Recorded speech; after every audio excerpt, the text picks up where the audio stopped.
Chapter 2. Whether Ted Richards had been spying on her or not, he shouldn't have died in this way. "We must call for help," she said, turning to the guard, but he didn't move. "Call for help," she urged. "He's dead. There's no point." "How do you know he's dead?" "I've got eyes in my head." "Your head's over there. Dr. Richards is over here. Unless you're psychic, you wouldn't know he's dead." But no answer was forthcoming from the guard. He was not going to do anything about getting help either. Had Ted been murdered? A sickness crept up her abdomen. If Ted had been murdered, it meant someone had been close enough to this case to do it quietly and quickly.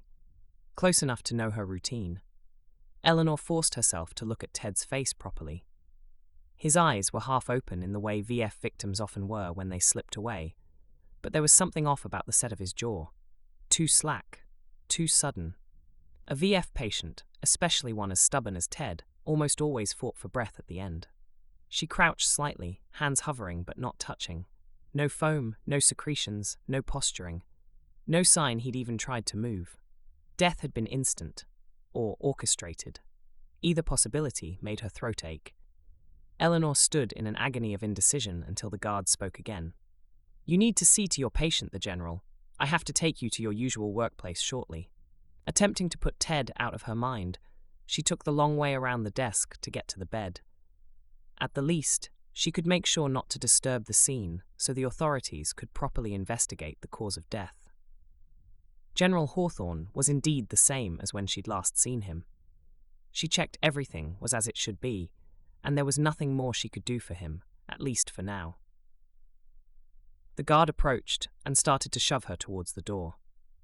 All right, I'm coming. Who's looking after him while I'm at work?" "That's none of your business." "It is if I'm being held responsible for him. You'll be held responsible for Dr. Ted Richards as well, so you need to be careful. The authorities will turn a blind eye because they want you for the General, but they'll always have Dr. Richards' death to hold over you now." "What? It's nothing to do with me. I wasn't even here." The guard didn't answer. Eleanor was too stunned to say more. She didn't have the breath to anyway, given the rapid pace at which she was being marched down this corridor, and then down that corridor, and deeper into the warren. It sounded as if she would be framed for Ted's death. They wanted something to hold over her, and failing to find anything substantive in the scientific resistance network, they'd killed Ted to pin his murder on her. Or maybe there'd been another reason entirely to murder him. Or maybe they hadn't murdered him at all. There had been no obvious sign of foul play. Maybe he'd had a catastrophic stroke. This was not uncommon in young men of his age if they'd had VF over and over again. VF was only too capable of forming a viral reservoir in deeper tissues to come back at a later date and wreak havoc. And this did often happen to people who weren't in the select circles that had protections against VF. Maybe he died all by himself of natural causes following VF infection, and the authorities were opportunistically taking advantage of the situation, so they had a hold over her. All the time she was trying to work it out, the guard kept hustling her down yet another hallway, up some stairs, along a landing, across a gallery. Every time she slowed down, he pulled her along even more vigorously. Eleanor tried to keep track of the turns, but the corridors became a confusing blur. The walls closed in, appearing to narrow the further they descended. Pipes ran overhead like exposed veins, dripping condensation that spattered her scrubs. Somewhere high above, far beyond the concrete and steel, she imagined ordinary life went on. People walked to buses, children went to school, someone bought a coffee. And here she was being dragged deeper into the belly of a place she hadn't even known existed yesterday. She realized, with a jolt, that if Greg decided to let go of her arm and vanish into the maze, she might never find her way out again. She stopped pulling against him, just in case he got fed up with it, and did just that. Then they were in a dimly lit boiler room, navigating through a labyrinth of pipes and machinery. Eleanor wondered if any of it was still in use. The air was thick with the smell of rust and damp. It felt as if noxious substances were sinking into her lungs. And finally, she started to wonder, where on earth were they going? Surely, this wasn't the way back to her usual hospital. The sound of generators, loud enough to cloak their hurried footsteps on the concrete floor, came from somewhere distant. As they moved through the shadows, broken here and there by shafts of light from invisible vents, a sudden clatter startled them so much they stopped as one and tried to listen. The guard appeared as fearful as Eleanor felt. As they stood there, figures began to emerge from between the boilers and massive pipes. Eleanor was certain her guard was as shocked as she was. He hadn't been expecting this either. As far as she could see in the uncertain gloom, these people were dressed in nondescript hospital gowns. They made no noise that could be heard above the generators, and their faces couldn't be clearly seen in the darkness. They blocked the only visible exit. Her guard reached for his radio, but movement blurred in the shadows. Several figures surged forward, and one of them slammed the device from his grasp. It clattered across the concrete floor. She and the guard were surrounded, and had no means of attracting the attention of anyone who might help. Eleanor was no longer sure who or what she should fear the most. VF, the government, or whoever had just cut her off from escape.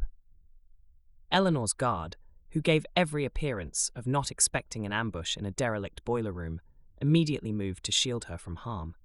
He glanced around, as if searching for anything that could be used to their advantage. Eleanor was grateful that he was here, and apparently protective of her, even if it was only because his bosses wanted her alive. Well, at least for now. She could feel the tension in him despite his calm exterior, and struggled to hide her own fear as it bubbled away just beneath the surface. It wouldn't be so bad if she could actually see the faces of the people in the crowd, but they were shrouded in gloom, and looked all alike, all anonymously alike. The situation appeared to be a standoff. Eleanor glanced around, whilst trying not to look as if she was glancing around. The walls were lined with aged, broken tiles.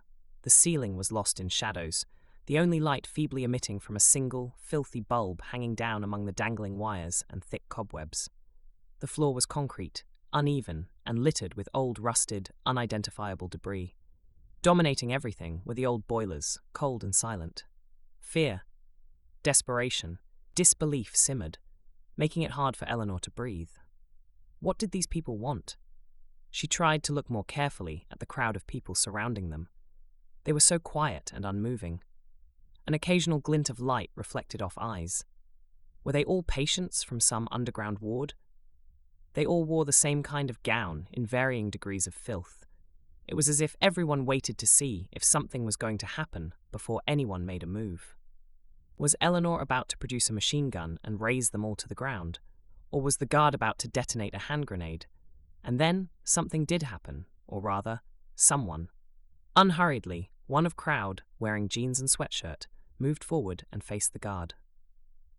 Even in the poor lighting, Eleanor could see he had an air of authority about him. The rest of the crowd left a small space around him, as if they didn't dare get too close, as if he were their leader.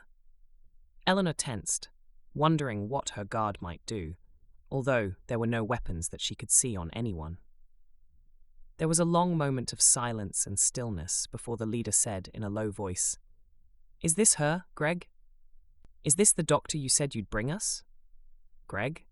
That was her guard? What the hell? Had her guard brought her here for the benefit of these people? Without asking her? Had he intended handing her over like she was a parcel? The sense of betrayal was great, even though she didn't know him. She had thought he was her ally, at least. But still, it now meant she owed him nothing. She didn't know him. She hadn't even known his name until now. "A doctor?" she said in tones of incredulity. "Greg said he'd bring you a doctor? He's fooled you. I'm no doctor. I'm a stenographer." She turned to the guard. "Well, come on, Greg. Stop messing about. You're supposed to be taking me back to my usual hospital." She walked towards the only exit she could see, hoping she was going in the right direction. Eleanor heard Greg say, "She is a doctor, Thaddeus. I promise you." Then she felt someone right behind her, and she stopped. Slowly, she turned. The man called Thaddeus stood there. "Greg says you're a doctor," he said. "Greg is wrong. I was the stenographer for Dr. Ted Richards. Maybe it was Dr. Richards. Greg was supposed to bring you, but he's dead now, so he thought I'd do instead." Surely stenographers are a thing of the past.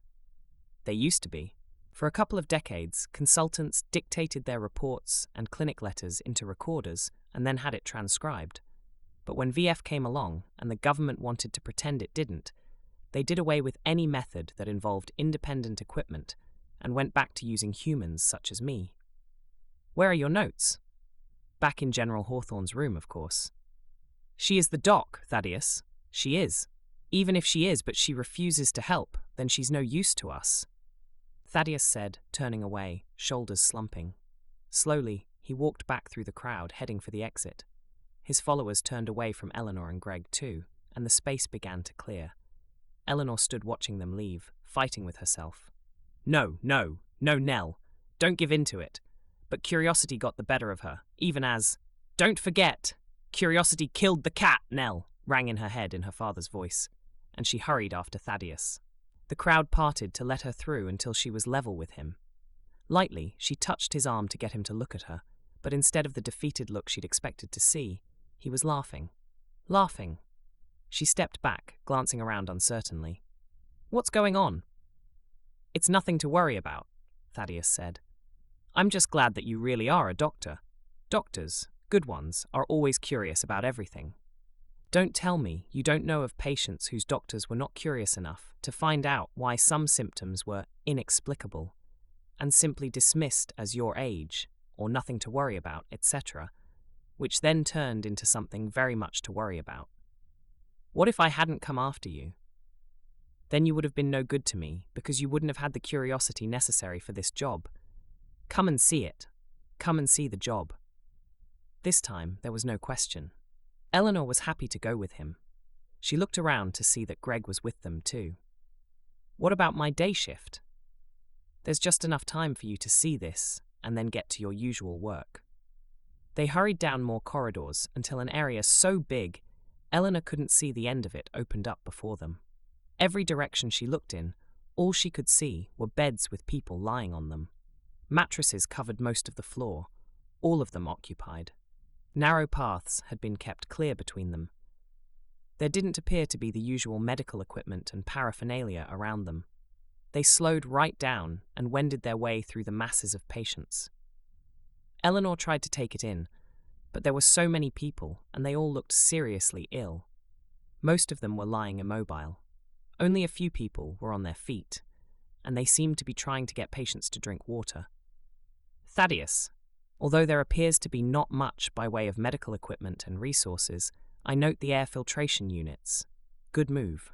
Yes, they were a gift from the Department of People's Justice. A gift? He smiled, and Eleanor was suddenly hit with a charm so great she felt teenaged and giggly. She was unable to speak for a moment. Good grief. "Well, sort of a gift," he went on. "Put it this way, we didn't have to pay for them. Unlike the powers that be, we believe everyone has a right to clean air." "So what is this, Thaddeus?" "It's Thad or Tad, whichever you prefer. Thaddeus is a bit biblical.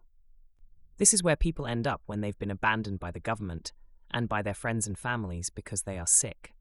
So most people here started with VF. Of course, since then it's become more than VF. Or they've had VF so often, the complications are immense. I suppose, if they have nowhere else to go, it's nice they have here to come to.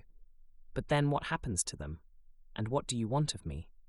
In our visible society out there, he waved above his head, fit only for the robust, the immune, and the endlessly compliant, no one dares defend or care for the sick. Nothing is being done to improve anything to fight the VF and all its complications.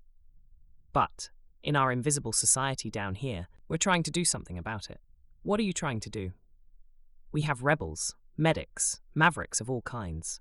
We have doctors, some of whom manage to maintain a double life, but more who've been vilified by the government and had their licenses revoked for treating the sick.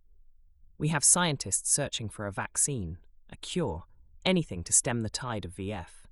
They're working in makeshift laboratories with scavenged equipment. How do all these people know to come down here? Word gets around when people are really desperate.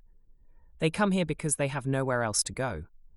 But they also come here because they want to help. So often it happens that those who have the least are prepared to give the most. He ducked through a very low doorway into what looked like a primitive laboratory. Then they were back in the main space. He continued. People come here to volunteer for clinical trials.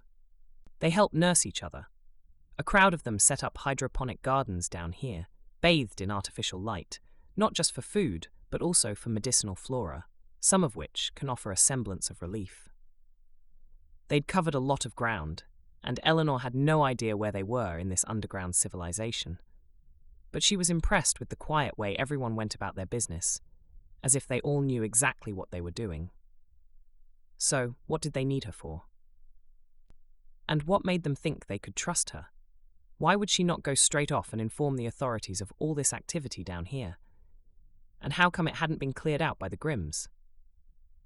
As if Thad heard her thoughts, he said, "We're hoping you will contribute your expertise on the autoimmune diseases that arise after someone's had VF, especially the liver ones. They are on the increase, and I know they're often missed by your average doctor. But we know you're not an average doctor. You're Dr. Eleanor Davies." And there was that flashing smile again. Eleanor didn't know what to say, so she said nothing while Thad continued. "Oh yes, and we're still here because not every Grimm wants us gone. If you know what I mean. Some have even given us a load of antivirals recently. Every little helps." She drew breath to reply, but Greg was suddenly at her side, taking her arm. "We must go now," he said. "You can't be late. It would draw too much attention." He flicked a glance towards Thad, a quick check rather than a request. Thad gave a small nod and an easy smile in return, raising a hand in parting. Greg didn't wait for anything further. He steered her away, and she had no choice but to fall into step beside him. Once again, she was being moved between worlds with no say in the matter. No one stopped them, no one acknowledged them. More pressingly, she couldn't shake the image of those endless rows of makeshift beds and the half-hopeful eyes of their occupants. All those patients should be receiving treatment in proper facilities. They shouldn't have to make do with whatever help a rebel collective could scrape together. And Thad, how had he come to be ruling this underground domain? How had he come to live beneath the notice of everyday, supposedly normal society? He had a calm purpose she had seen before. Not so much recently, but before VF she'd seen that kind of fire in the best consultants, in the ones who changed lives. Thad had a mission. He was a believer in the oath they all used to take seriously. He also seemed to believe in her. And with that came a kind of purpose she hadn't dared claim in years, along with the dangerous hope that she still had something left to give, even in the world this had become. Back in the van, Greg didn't speak. The ride was shorter this time, or maybe Eleanor had simply stopped noticing the passage of time. Her body was tired, but her mind kept firing. It kept replaying Thad's words, the makeshift wards, General Hawthorne, Ted Richards, the relentless tension of knowing how easy it would be to put a foot wrong. Eventually, the van slowed. She felt the incline change again, this time upwards, and the distant hum of city traffic returned. They were surfacing. When the doors opened, Greg helped her down into a shadowed alley behind the state-run hospital she worked in. A discreet service entrance loomed ahead. Shift change time. Trolleys rattled, staff barked instructions, screens flickered in side rooms. It was noisy and chaotic, the very opposite of the eerie order she'd just left behind. Greg's grip on her arm eased a little as they passed through a security door into a quieter corridor. "You'll do your usual rounds," he said, not meeting her eye. "Then we'll get you back." "To Hawthorne?" Greg hesitated. "Eventually." Eleanor had learned by now not to push when she wasn't going to get an answer. She merely nodded and turned away. Quickly, she changed into scrubs and within minutes was drawing off liters of acidic fluid from an elderly man's distended abdomen. Normal, grounding, familiar. Except, now, she saw it all differently. Dr. Alan Moricombe passed her by outside the staff room. "Didn't see you at handover." "I was in the other wing," she replied with a lightness she didn't feel. "Got pulled straight into a case." He nodded, already glancing at his pager. "Busy morning, as ever." He moved on without another thought, and Eleanor kept walking, careful not to let her shoulders sag or her pace falter. Everything had to look normal, as if nothing had changed, as if she weren't suddenly living 3 lives at once. One wrong word, one hesitation, and it could all unravel. She turned over the different threads in her mind. The secrecy around Hawthorne's care, the rebels' trust in her, Greg's strange loyalty to all sides, and Thad's eyes as he watched her, gauging whether she was a risk or not, knowing she could be the end of him and his hospital. As she knew that he and his project, however worthy, could be the end of her. She knew the odds were against a happy ending for her, as they had been for Ted Richards. She had known it from the instant she'd clapped eyes on her private patient. She had immediately fought not to give herself away, and had kept up the show of ignorance since. But she had instantly recognized the man on the bed, though she'd never met him in person. General Augustus Hawthorne, Chair of the National Strategic Command, Senior Defense Advisor to the Executive Council, Founding Architect of the Civil Emergency Act, Commander of the Unified Response Force, veteran of 4 cross-border stabilization campaigns, loyal to the administration since before she was born, and yet, not only had his erstwhile supporters, admirers, toadies, and colleagues left him to die of VF, she was certain he'd been poisoned too. If they could do this to General Hawthorne, what chance did she, a lowly doctor, have of surviving? So when she got back to her locker, eager to change and go home to her flat, only to find the door slightly ajar, fear leapt into her throat. She had to force herself to fully open the door and look inside. Resting on her clean scrubs was a piece of card torn from the outer packaging box that housed batches of antivirals. It said, "Don't forget, curiosity killed the cat, Nell."